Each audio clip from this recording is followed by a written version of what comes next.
नमस्कार साथियों, स्वागत है आप सभी का आप ही के अपने YouTube channel GK selection point Ramesh मुंड में।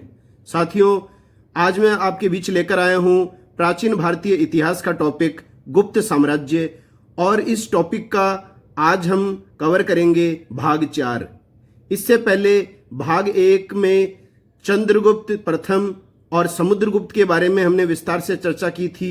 भाग 2 में चंद्रगुप्त, विक्रमादित्य, कुमारगुप्त और स्कंदगुप्त के बारे में हमने विस्तार से अध्ययन किया था। भाग 3 में गुप्तकालीन केंद्रीय तथा प्रांतीय प्रशासन के बारे में हमने अध्ययन किया है।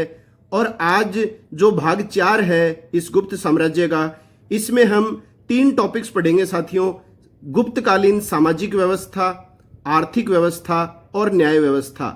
और इन तीनों बिंदुओं को मात्र 50 प्रश्नों में मैंने व्याख्या सहित प्रस्तुत किया है। अगर आपने ये 50 प्रश्न कंठस्थ कर लिए हैं, अच्छी तरह समझ लिए हैं, तो किसी भी हाल में आपका प्रश्न गलत नहीं होगा, चाहे आप किसी भी प्रतियोगी परीक्षा की तैयारी कर रहे हों। तो वीडियो अगर पसंद आए तो इसे निश्चित रूप से लाइक कीजिए, अधिक से अधिक अपने साथियों में इसे शेयर करिए, और चैनल को सब्सक्राइब नहीं किया है तो चैनल को सब्सक्राइब कर लें, बेल आइकन जरूर दबा लें। और बेल आइकन दबाने का फायदा ये होगा कि मेरे द्वारा नियमित रूप से जो वीडियोस आपके बीच प्रदर्शित किए जा रहे हैं उनके नोटिफिकेशन सबसे पहले आप तक प्राप्त हो सकेंगे। तो शुरू करते हैं आज की वीडियो। पहला प्रश्न है साथियों, गुप्त काल में वर्णों का आधार क्या था? तो गुप्त काल में वर्णों का आधार था जन्म। ये आपको विशेष रूप से ध्यान में रखना है। वर्ण व्यवस्था का आधार गुप्त काल में कर्म तथा गुण नहीं था। तो न तो आप कर्म बताएंगे ऑप्शन में वर्णों का आधार, न गुण बताएंगे। क्या था वर्णों का आधार? तो ये था जन्म। अब देखिए साथियों, गुप्तकालीन समाज जो था वो 4 वर्णों में बंटा हुआ था, ब्राह्मण, क्षत्रिय, वैश्य और शूद्र। तो ये थे 4 वर्ण, और वर्णों का आधार क्या बताएंगे? तो वो है जन्म। अगला प्रश्न है, शूद्रों के संबंध में सत्य कथन कौन सा है? अब देखिए साथियों, शूद्रों के संदर्भ में ये मैंने आपको सारे के सारे कथन दिए हैं। इसमें आपको बताना है कि कौन सा जो कथन है वो सत्य है, सही है। पहला है, गुप्त काल में शूद्रों की आर्थिक दशा में सुधार हुआ। तो बिल्कुल सही कथन है, गुप्त काल में शूद्रों की आर्थिक दशा में अत्यंत सुधार देखने को मिलता है। दूसरा बिंदु है, शूद्रों को व्यापार, कृषि, कारीगरी के कार्यों की अनुमति प्राप्त थी। तो यह भी सही है एकदम। तीसरा है, सौराष्ट्र, अवंती तथा मालवा में गुप्त काल में शूद्र शासकों का भी उल्लेख मिलता है। तो इन 3 प्रांतों में शूद्र शासकों का उल्लेख हमें मिलता है। तो तीसरा कथन भी सही है। चौथा कथन है, शूद्रों को रामायण, महाभारत व पुराण सुनने का अधिकार प्राप्त था। तो यह अधिकार भी शूद्रों को गुप्त काल में प्राप्त हो गया था। और 5वां कथन है, शूद्र कृष्ण नामक नए देवता की पूजा भी करते थे। तो साथियों, पांचों के जो पांचों हैं वो सारे के सारे कथन सत्य हैं, सही हैं। और हर कथन में से प्रश्न आपको यहां दिया जा सकता है। जैसे आ जाएगा कि मौर्य काल की तुलना में गुप्त काल में शूद्रों की स्थिति में किस तरह की दशा देखने को मिलती है। तो इनकी स्थिति जो है वो गुप्त काल में काफी सुधर गई थी, और व्यापार और कृषि कार्यों में मुख्य रूप से इनको लगाया जाने लगा था। शासकों के रूप में भी शूद्र शासकों का उल्लेख मिलता है। कौन से 3 प्रांतों में? सौराष्ट्र, अवंती और मालवा में।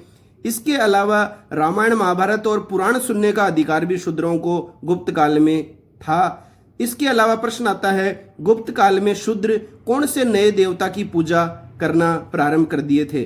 तो शूद्रों ने कौन से नए देवता की पूजा प्रारंभ कर दी थी? तो उत्तर आ जाएगा, कृष्ण नामक नए देवता की पूजा इन्होंने प्रारंभ कर दी थी। अगला प्रश्न है, कौन से प्राचीन ग्रंथों में चारों वर्णों के लिए अलग अलग बस्तियों का उल्लेख मिलता है? तो चारों वर्ण, ब्राह्मण, क्षत्रिय, वैश्य और शूद्र, चारों वर्णों के लिए अलग अलग बस्तियों का उल्लेख जो है वो साथियों 2 ग्रंथों में मिलता है। एक तो अर्थशास्त्र ग्रंथ जो कौटिल्य के द्वारा लिखा गया है, और एक मिलता है व्रत संहिता ग्रंथ जो वराहमिहिर के द्वारा लिखा गया है। ये दोनों ग्रंथ आपको ध्यान में होने चाहिए। ऑप्शन में दोनों एक साथ आ सकते हैं, या इनमें से कोई एक ग्रंथ आपको दिया जाएगा। अगला प्रश्न है ब्रह्मा क्षत्र थे, तो ब्रह्मा क्षत्र कौन थे? वे ब्राह्मण जिन्होंने क्षत्रिय धर्म अपना लिया था। तो वे ब्राह्मण जिन्होंने कौन सा धर्म अपना लिया था? क्षत्रिय धर्म अपना लिया था। वो क्या कहलाते थे? गुप्त काल में ब्रह्मा क्षत्र कहलाते थे। वेरी इंपॉर्टेंट है ये क्वेश्चन। अगला प्रश्न है भारतीय इतिहास के किस शासक ने अपनी विजयों की स्मृति में 18 बार अश्वमेध यज्ञ किया था? तो सर्वाधिक 18 बार अश्वमेध यज्ञ करने वाला जो शासक था वो था मयूर शर्मन। मयूर शर्मन जो था साथियों, ये ब्राह्मण शासक था। तो ब्राह्मण शासक मयूर शर्मन वो शासक था जिसने 18 बार अपनी विजयों की याद में अश्वमेध यज्ञ संपन्न करवाया था। अगला प्रश्न है किस ग्रंथ के अनुसार गुप्त काल में ब्राह्मण तथा शूद्र दोनों एक ही कुएं से पानी भरते थे? तो वो कौन सा ग्रंथ है जो इस बात का उल्लेख करता है कि गुप्त काल में ब्राह्मण और शूद्र दोनों एक ही कुएं से पानी भरते थे? मतलब दोनों वर्णों के बीच में जो अंतर था वो बहुत हद तक कम हो गया था गुप्त काल में। तो वो ग्रंथ है मृच्छकटिकम। तो मृच्छकटिकम जो ग्रंथ है वो शूद्रक के द्वारा लिखा गया ग्रंथ है। अगला है गुप्त काल में वर्ण व्यवस्था के अंतर्गत सबसे निम्न जाति किसे समझा जाता था? तो वर्ण व्यवस्था के अंतर्गत सबसे निम्न जाति आपसे पूछा जाए तो आएगा चांडाल। चांडाल जाति को सबसे निम्न समझा जाता था। अब देखिए इस चांडाल जाति के संदर्भ में कुछ कथन भी आते हैं परीक्षाओं में, तो मैंने उनको प्रश्नों का रूप दे दिया है। देखिए आप, प्रश्न है सत्य कथन कौन सा है? सारे के सारे चारों कथन चांडालों के संदर्भ में ही है। पहला है चांडालों की संख्या में गुप्त काल में वृद्धि हुई, तो बिल्कुल वृद्धि हुई थी। और ये चांडाल जो थे वो गांव से बाहर रहते थे, ये कथन भी सही है। तीसरा है शहर में प्रवेश करने पर ये चांडाल जो थे ये ढोल बजाते थे। ये ढोल इसलिए बजाते थे ताकि अन्य जो व्यक्ति और जो सड़क पर चल रहे हैं वो इनसे थोड़ी दूरी बनाए रखें। तो अस्पृश्यता की जो भावना थी वो भी गुप्त काल में बहुत ज्यादा बढ़ गई थी। चौथा है ये लोग जो थे चंडाल मांस और लहसुन खाते थे, वह शिकार तथा मांस भी बेचते थे। तो चारों के चारों साथियों जो कथन है वो बिल्कुल सही हैं। अब देखिए इसमें एक प्रश्न आता है, दूसरा और जो तीसरा कथन है ये दोनों जो कथन है वो चीनी यात्री फाहियान ने दिए थे। जैसे आ जाएगा चंडाल गांवों के बाहर रहते थे तथा शहर में प्रवेश करने पर ढोल बजाते थे ताकि अन्य व्यक्ति उनसे स्पर्श नहीं हो पाए। ये कथन किसका है? तो ये है चीनी यात्री फाहियान का। अगला प्रश्न है गुप्त काल में किस वर्ण को वणिक, श्रेष्ठी, सार्थवाह कहा गया है? तो देखिए साथियों किस वर्ण को ये तीन नाम दिए गए हैं। इस वर्ण को वणिक भी कहा जाता था, श्रेष्ठी भी कहा जाता था और सार्थवा भी कहा जाता था। तो याद रखिएगा ये था वैश्य वर्ण, और कृषि करना वैश्यों का ही प्रमुख काम था या कर्म था। अगला प्रश्न है किस ग्रंथ में कृषक के पर्याय वैश्य वर्ग में गिनाए गए हैं? तो कृषक, कृषि, किसान के जो पर्यायवाची हैं वो वैश्य वर्ग में गिनाए गए हैं। तो वो ग्रंथ है अमरकोश ग्रंथ। और अमरकोश ग्रंथ कई बार परीक्षाओं में आता है, किसके द्वारा लिखा गया है? तो अमर सिंह के द्वारा लिखा गया ग्रंथ है अमरकोश। अमरकोश ग्रंथ में ही अस्पृश्यों को शूद्र जाति में रखा गया है। यह पॉइंट भी आपको ध्यान में रखना है। अस्पृश्यों को शूद्र जाति में उल्लेखित करने वाला ग्रंथ कौन सा है? अमरकोश है। एक प्रश्न आता है साथियों किस ग्रंथ में शिल्पियों की सूची शूद्र वर्ण में मिलती है? तो अमरकोश में शिल्पियों की सूची शूद्र वर्ण में मिलती है। तो एक ही प्रश्न से आपके दो अतिरिक्त प्रश्नों का समाधान यहां और हो गया है। अगला प्रश्न है यदि शूद्र भक्ति करें और इंद्रियों को अपने वश में रखें तो मोक्ष प्राप्त कर सकता है। तो शूद्र भक्ति करे और अपनी इंद्रियों को अपने नियंत्रण में रखे तो वह भी मोक्ष प्राप्त कर सकता है। कौन से पुराण में इस बात का उल्लेख है? तो ध्यान में रखिएगा मत्स्य पुराण। और पुराणों की संख्या कुल कितनी है? तो आपको कमेंट बॉक्स में बताना है कि पुराण कितने हैं, 10 हैं, 12 हैं, 18 हैं या 20 हैं। तो अच्छी तरह ध्यान में रखिएगा, आपको कमेंट बॉक्स में जवाब देना है कि पुराणों की कुल संख्या कितनी है। तो मैंने आपको ऑप्शन भी बता दिए हैं। अगला प्रश्न है कायस्थों का सर्वप्रथम उल्लेख मिलता है। तो कायस्थ कौन होते थे? सबसे पहले तो ये ध्यान में रखो, लेखा गणना करने वाले, आय व्यय का हिसाब किताब रखने वाले, भूमिकर का हिसाब किताब करने वाले, ये जो कार्य जो किए जाते थे, ये कार्य करने वाले अधिकारी कहलाते थे कायस्थ। मतलब जो पढ़े लिखे लोग होते थे, विद्वान, उनको कहा जाता था कायस्थ। और कायस्थों का सर्वप्रथम उल्लेख मिलता है याज्ञवल्क्य स्मृति में। मतलब जो लिखने पढ़ने का जो काम किया करते थे उनको कायस्थ कहा जाता था। तो इसका उल्लेख कहाँ मिलता है? सर्वप्रथम याज्ञवल्क्य स्मृति में। अब देखिए साथियों, मोस्ट इंपॉर्टेंट है, कायस्थों का एक जाति के रूप में सर्वप्रथम उल्लेख मिलता है।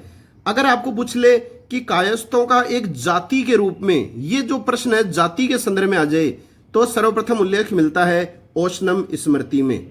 और अगर सीधा आ जाए कायस्थों का सर्वप्रथम उल्लेख मिलता है तो याज्ञवल्क्य स्मृति में मिलता है। और जाति के रूप में उल्लेख कहाँ मिलता है? ओशनम स्मृति में। अगला प्रश्न है, गुप्त अभिलेखों में कायस्थों को किस नाम से संबोधित किया गया है?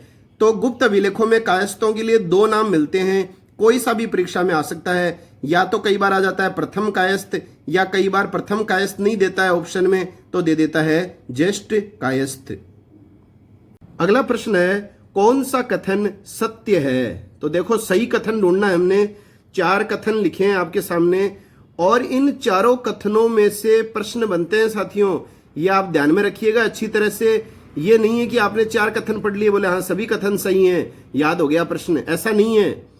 तो देखो, सबसे पहला है, गुप्त काल में दासों की स्थिति पहले की तुलना में दयनीय हो गई थी। तो पहले की तुलना में दासों की जो स्थिति है वो क्या हो गई थी? दयनीय हो गई थी, मतलब खराब हो गई थी। अगला है, नारद ने 15 प्रकार के दासों का वर्णन किया है। तो जैसे आपको संख्यात्मक प्रश्न पूछ ले कि नारद ने कितने प्रकार के दासों का वर्णन किया है, तो 15 प्रकार के दासों का नारद ने वर्णन किया है।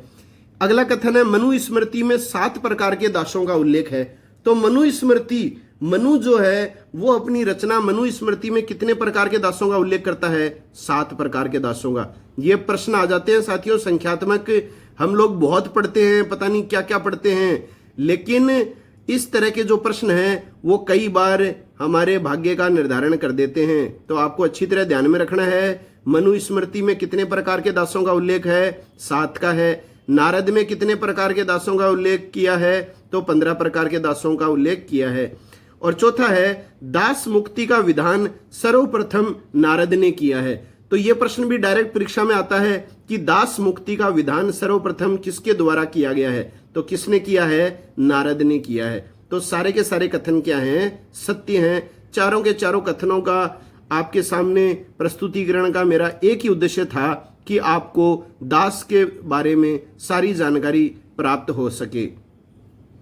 अगला प्रश्न है, किस काल में रचित ग्रंथों में नारी का आदर्श चित्रण किया गया है परंतु वास्तव में नारी की स्थिति पहले की तुलना में दयनीय हो गई थी? तो देखिए साथियों, साहित्यिक ग्रंथ जितने भी लिखे गए हैं गुप्त काल में, तो उन सभी ग्रंथों में नारी को एक आदर्श चरित्र के रूप में दिखाया गया है। लेकिन वास्तविकता क्या थी गुप्त काल में कि नारी की स्थिति जो थी वो पहले काल की तुलना में या पूर्व काल की तुलना में काफी क्या हो गई थी? दयनीय हो गई थी। तो वो कौन सा काल है? तो वो है गुप्त काल। अगला प्रश्न है, किस ग्रंथ में पत्नी के बिना जीवन शून्य माना गया है? तो पत्नी के बिना जीवन को शून्य माना गया है महाभारत ग्रंथ में। अगला प्रश्न है, गुप्त काल में कौन सी प्रथाएं प्रचलन में नहीं थीं? तो ये 2 प्रथाएं प्रचलन में नहीं थीं, ध्यान में रखिएगा अच्छी तरह से, पर्दा प्रथा और दहेज प्रथा। तो पर्दा प्रथा और दहेज प्रथा का प्रचलन गुप्त काल में नहीं था।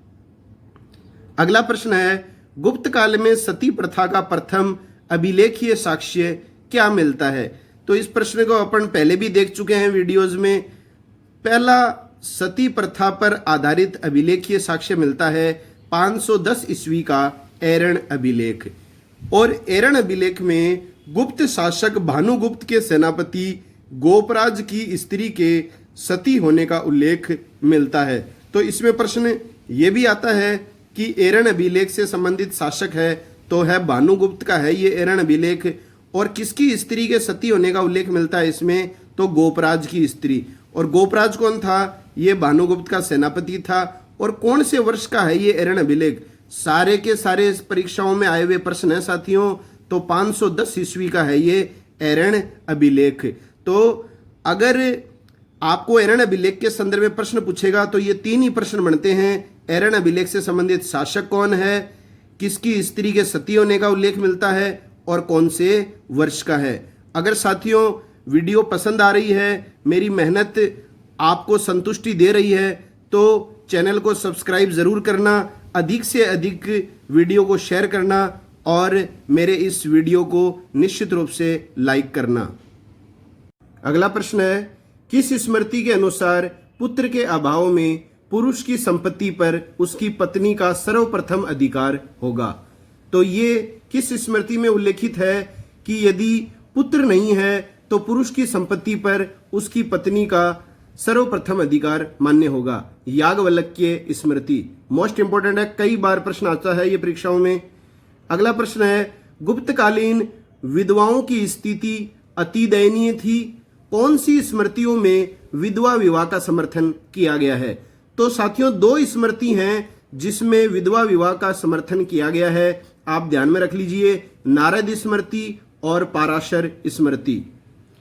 अगला प्रश्न है, कौन से ऐतिहासिक ग्रंथ में गणिकाओं को दिए जाने वाले प्रशिक्षण का उल्लेख मिलता है। तो गणिका अध्यक्ष आपने पढ़ा होगा, मौर्यकालीन प्रशासन में मैंने आपको पढ़ाया था कि 26 जो अध्यक्ष होते थे उनमें एक अध्यक्ष होता था गणिका अध्यक्ष, जो गणिकाओं का निरीक्षण करता था। गणिका बोलते हैं वेश्याओं को। तो गणिकाओं को दिए जाने वाले प्रशिक्षण का उल्लेख किस ग्रंथ में मिलता है, कामसूत्र ग्रंथ में। और इसके रचयिता भी पूछे जाते हैं परीक्षा में। कामसूत्र ग्रंथ किसके द्वारा रचित है, तो ये वात्सायन के द्वारा रचित है। अगला प्रश्न है, सत्य कथन है। अब देखिए साथियों, आपको सत्य कथन ढूंढना है। 4 कथन मैंने आपके सामने लिखे हैं। पहला कथन है, गुप्त काल में उच्च वर्ग के पास अधिक भूमि होने से उच्च वर्ग के पुरुष बहुविवाह करते थे। तो उच्च वर्ग के जो लोग थे उनके पास काफी भूमि होती थी, इसी वजह से जो है उच्च वर्ग के जो पुरुष थे उनको अधिकार था बहुत अधिक विवाह करने का। दूसरा कथन है, स्त्री को एक संपत्ति के रूप में देखा जाता था। तो स्त्री को एक संपत्ति के रूप में ही गुप्त काल में देखा जाता था। तीसरा कथन है, जिस पुरुष के जितनी अधिक स्त्रियां होती थी वह समाज में उतना ही उन्नत समझा जाता था। तो जितनी ज्यादा स्त्रियां किसी पुरुष की होती थी वो समाज में उतना ही ज्यादा उन्नत और समृद्ध समझा जाता था। यह भी कथन सही है। चौथा कथन है, वैश्य तथा शूद्र वर्ण की महिलाओं को अधिक स्वतंत्रता थी।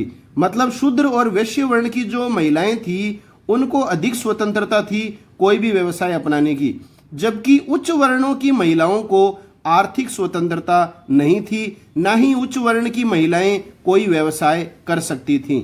तो सारे के सारे जो कथन हैं वो बिल्कुल सही हैं। तो पहला कथन, दूसरा, तीसरा और चौथा सभी कथन क्या हैं, सत्य हैं। अगला प्रश्न है, गुप्त काल में लोगों का मुख्य व्यवसाय क्या था। तो देखिए साथियों, एकदम सीधा सा प्रश्न है, गुप्त काल में लोगों का मुख्य व्यवसाय क्या था, तो आप बताएंगे कृषि।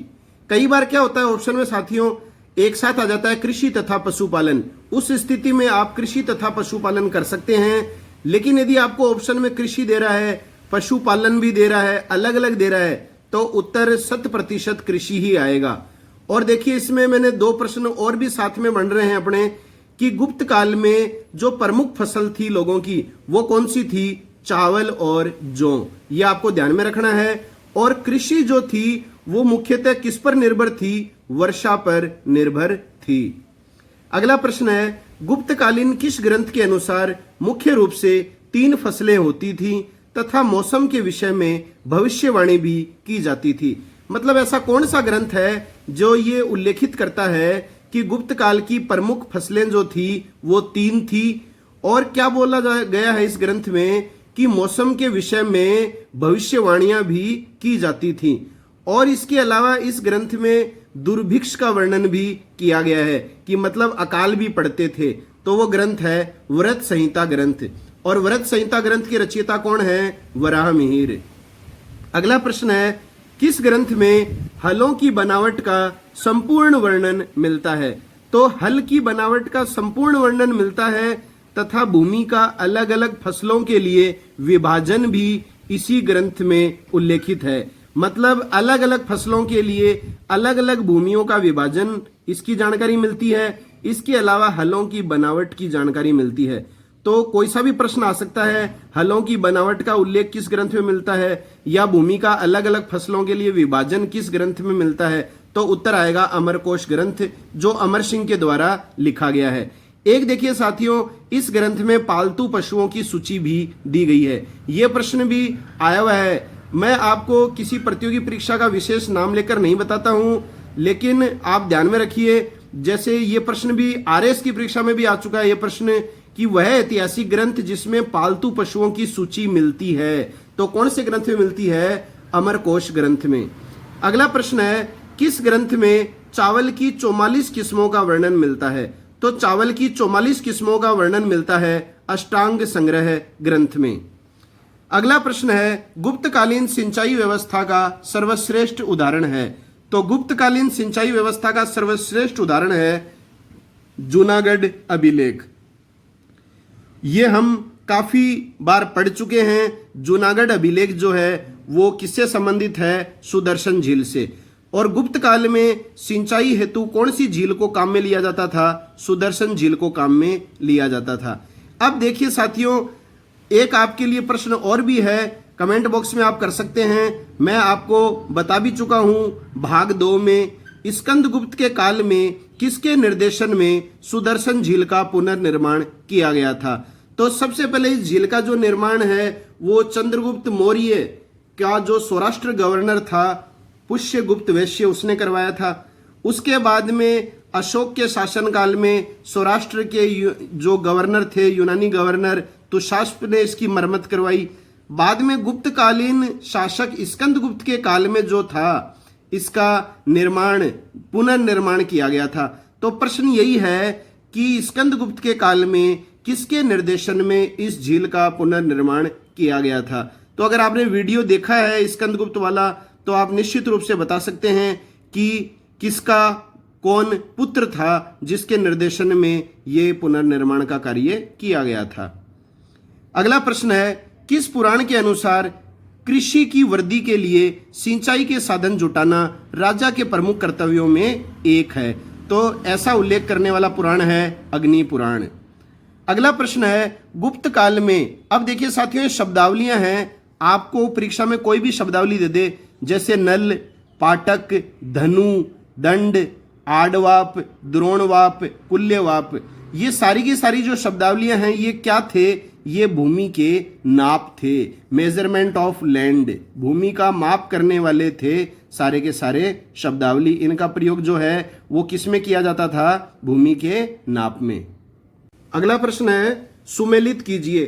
देखिए साथियों, एक तरफ तो मैंने आपको भूमि का प्रकार लिख रखा है और एक तरफ लिख रखा है उपयोग। तो है वास्तु भूमि, क्षेत्र भूमि, खिल भूमि और अपृहत भूमि। ये सभी जो हैं परीक्षाओं में आई बार पूछी जाती हैं।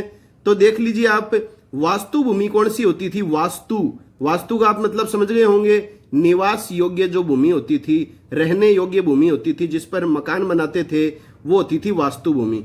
क्षेत्र भूमि कौन सी होती थी? जो खेती के लिए योग्य भूमि होती थी, वो होती थी क्षेत्र भूमि। एक देखिए साथियों, खिल भूमि, ये परीक्षाओं में आई बार पूछी जाती है। खिल भूमि कौन सी होती थी? नहीं जोती जाने वाली भूमि, जो जोती नहीं जाती थी वो भूमि होती थी खिल भूमि।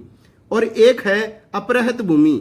अपृहत भूमि भी जोती नहीं जाती थी लेकिन जंगली भूमि होती थी, बिना जोती गई जंगली भूमि, ये है अपृहत भूमि। और नहीं जोती जाने वाली भूमि होती थी खिल भूमि। खेती योग्य भूमि होती थी क्षेत्र भूमि और निवास योग्य भूमि कौन सी होती थी? वास्तु भूमि। अगला प्रश्न है, प्रमुख भूमि तथा तात्पर्यों को सुमेलित करें। अब एक तरफ तो भूमि का नाम लिख रखा है मैंने, दूसरी तरफ इनका तात्पर्य है।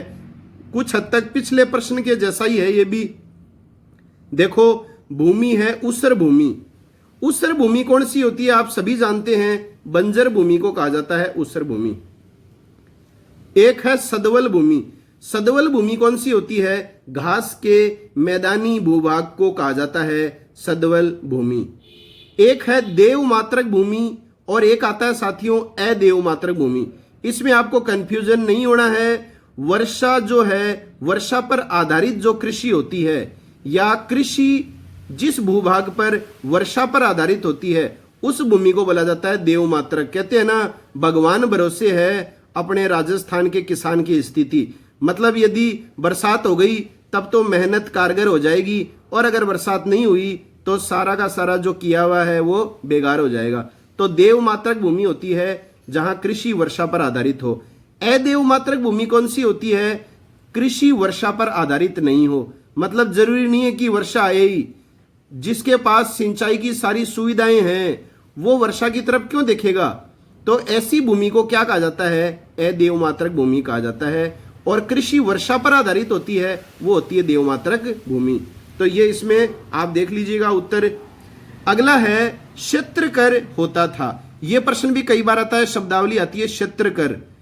या तो प्रश्न आ जाता है गुप्त काल में भूमि नापने वाला अधिकारी क्या कहलाता था, या फिर घुमा के आ जाता है कि क्षेत्रकर होता था।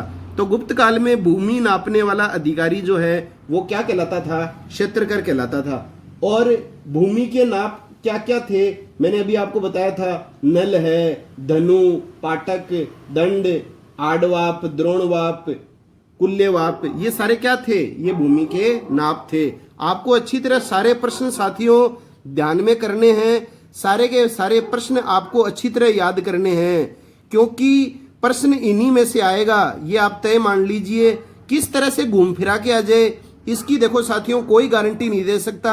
आपको हो सकता है सुमेलित करने वाला प्रश्न ही आ जाए और उसमें एक तरफ क्षेत्रकर दे रखा हो, दूसरी तरफ दे रखा हो कौन था ये। तो अगर आपको क्षेत्रकर पता है तो हो सकता है आप सुमेलित करने वाला वो प्रश्न बिल्कुल सही कर जाएं। तो ध्यान से एकदम अच्छी तरह एकाग्रचित होकर वीडियो को देखा करें। अगला प्रश्न है गुप्त काल का प्रमुख उद्योग क्या था? तो गुप्त काल का प्रमुख उद्योग जो था वो था वस्त्र निर्माण उद्योग। वस्त्र निर्माण उद्योग आप बताएंगे जब आपको गुप्त काल का प्रमुख उद्योग पूछा जाए। और देखिए साथियों एक प्रश्न आता है कताई, बुनाई, हथकरघा, धागे आदि का वर्णन किस ग्रंथ में मिलता है? तो ये मिलता है अमरकोश ग्रंथ में। अगला प्रश्न है गुप्त काल में कौन से नगरों की श्रेणी अपने सिक्के जारी करती थी? तो देखिए साथियों गुप्त काल में 3 नगर थे। तीन नगरों की जो श्रेणियां थी वो अपने स्वयं के सिक्के जारी करती थी, तक्षशिला, कौशांबी और विदिशा। या तो तीनों ऑप्शन एक साथ आ जाएंगे तो उपरोक्त सभी आ जाएगा, या कोई सा भी एक ऑप्शन में आ सकता है। अगला प्रश्न है सुमेलित करें। देखिए साथियों फिर से आपको सुमेलित करने वाला प्रश्न दिया गया है, और ये सारे जो शब्दावलियां हैं ये आपको अच्छी तरह ध्यान में होनी चाहिए। एक तरफ है श्रेणी, निगम, पूग और जेठक या ज्येष्ठक। तो व्यक्तिगत रूप से भी आपसे पूछ सकता है कि श्रेणी से आप क्या समझते हैं? तो श्रेणी क्या होती है? विभिन्न जातियों के व्यापारियों का समूह। विभिन्न जातियों के व्यापारियों का जो समूह होता है उसको कहा जाता था श्रेणी। निगम क्या होते थे? एक ही नगर के व्यापारियों का समूह। एक ही नगर विशेष के व्यापारियों का समूह क्या कहलाता था? निगम कहलाता था। अगली शब्दावली है पुग। पुग क्या होता था? एक ही जाति के व्यापारियों का समूह। यह आप ध्यान में रखिए, एक ही जाति के व्यापारियों का समूह तो होता था पुग, और अलग अलग जातियों के व्यापारियों का समूह क्या होता था? श्रेणी। और एक ही नगर के व्यापारियों का समूह तो न से नगर और न से ही निगम होता है। और जेठक या ज्येष्ठक ये सबसे ज्यादा परीक्षाओं में पूछा जाता है। या तो जेठक दे देगा या ज्येष्ठक, एक ही बात है। श्रेणियों का जो मुखिया होता था उसको बोला जाता था जेठक या ज्येष्ठक। अगला प्रश्न है सार्थवाह से तात्पर्य है। वेरी इंपॉर्टेंट है सार्थवाह। सार्थवाह से क्या तात्पर्य है? व्यापारियों के समूह के नेताओं को सार्थवाह कहा जाता है। तो व्यापारियों के समूह को कहा जाता है सार्थ, और व्यापारियों के समूह के मुखिया या नेता को क्या कहा जाता है? सार्थवाह कहा जाता है। साथियों वीडियो अगर आपको पसंद आ रही है तो इसे लाइक जरूर करिए, अधिक से अधिक साथियों में शेयर करिए और चैनल को सब्सक्राइब करके बेल आइकन दबाइए ताकि मेरे द्वारा प्रदर्शित वीडियोस के नोटिफिकेशन सबसे पहले आप तक पहुंच सकें। अगला प्रश्न है गुप्तकालीन महत्वपूर्ण सिक्कों के ढेर किस स्थान से प्राप्त हुए हैं? तो कई बार परीक्षाओं में बार बार रिपीट होता है ये प्रश्न कि गुप्तकालीन महत्वपूर्ण सिक्कों के ढेर किस स्थान से प्राप्त हुए हैं? तो ये राजस्थान के भरतपुर जिले में बयाना स्थान से प्राप्त हुए हैं।